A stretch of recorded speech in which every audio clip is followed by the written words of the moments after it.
karadım sen taraftan, dökülgön canda kalıp gece kütүү.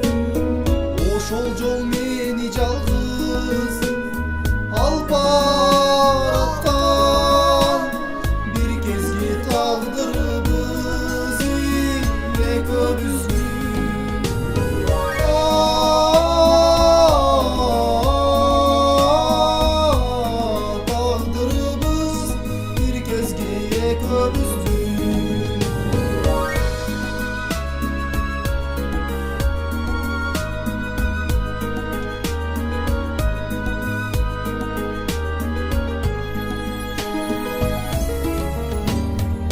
Kütүүгө үмүт болуп жаралганмын, күйүттүр ыргайланап тагдыр болдум.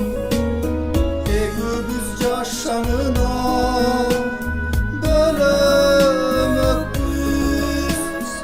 өмүрдө бөлөк түшкөнү биздин жолду.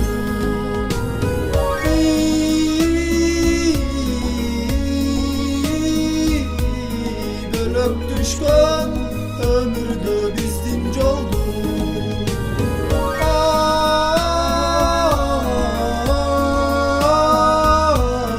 Bölök düşkün ömürde bizdin joldu.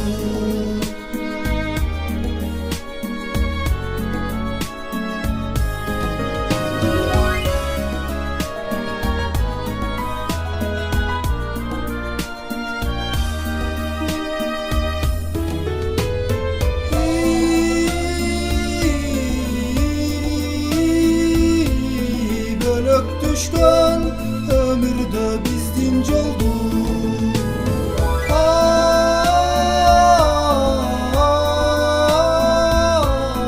Bölök düşkün ömürde bizdin joldu. Ömürde bölök düşkün.